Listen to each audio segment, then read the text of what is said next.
Welcome to మన TV. ప్రపంచ ఆరోగ్య దినోత్సవాన్ని రాయలసీమ విమోచన సమితి ఆధ్వర్యంలో గుత్తిలోని మాతృశ్రీ ఆసుపత్రిలో ఆసుపత్రి వైద్యులు, నర్సులు, సిబ్బంది మధ్యన జరిపారు.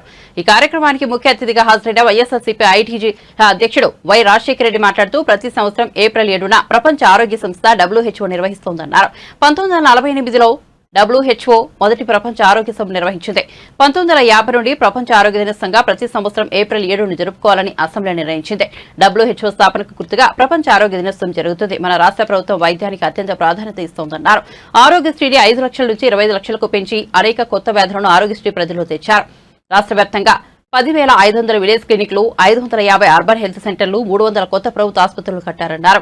కొత్త బ్లడ్ బ్యాంకులు, డయాలసిస్, ఆటో టెస్టింగ్ ల్యాబ్లు నిర్మించారు. కరోనా సమయంలో ఆంధ్రప్రదేశ్ పౌరుల ఆరోగ్యానికి ప్రభుత్వం అధిక ప్రాధాన్యత ఇచ్చి పౌరుల ఆరోగ్యాన్ని కాపాడిందన్నారు. ఈ కార్యక్రమంలో రాయలసీమ విమోచన సమితి నాయకులు కాశీరావు హరనాథ్ రెడ్డి, కోటేశ్వరరావు, ఆసుపత్రి సిబ్బంది అంజనీ శర్మ, అమృత, ప్రవల్లిక, కళ్యాణ్, లావణ్య తదితరులు పాల్గొన్నారు.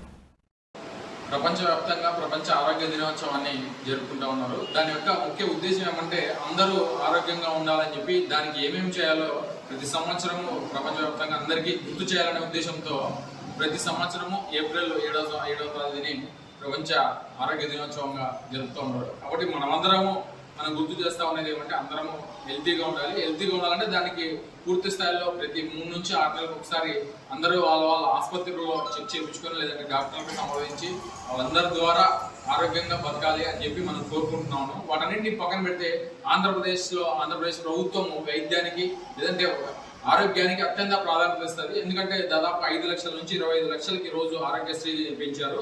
దాంతోపాటు మన ప్రతి ఒక్క ఊర్లో ఉన్నటువంటి ప్రభుత్వ ఆసుపత్రులు కావచ్చు, మిగతా ఆసుపత్రులు అన్నింటినీ అభివృద్ధి పరుస్తూ ఉన్నారు. కాబట్టి ఆరోగ్యశ్రీ ద్వారా మీరు పేదలందరూ కార్పొరేట్ వైద్యాన్ని మీకు నచ్చిన ఆరోగ్యశ్రీ ఆసుపత్రిలో చేయించుకునే విధంగా మన ప్రభుత్వం ఈరోజు 25 లక్షలకి పెంచి దానిలో ఒక రోగాల్ని కూడా పూర్తి స్థాయిలో పెంచింది. వీటితో పాటు 10,500 విలేజ్ క్లినిక్లు, 550 అర్బన్ హెల్త్ సెంటర్లు, దాదాపు 300 కొత్త ఆసుపత్రులని రాష్ట్ర వ్యాప్తంగా జగన్మోహన్ రెడ్డి గారి ప్రభుత్వం నిర్మించింది. కాబట్టి మనందరం గుర్తుపెట్టుకోవాల్సిన అవసరం ఏమంటే ఈ ప్రభుత్వం ఆరోగ్యానికి అత్యంత ప్రాధాన్యత ఇస్తుందని చెప్పి ఈ సందర్భంగా మేము చెప్తా ఉన్నాం.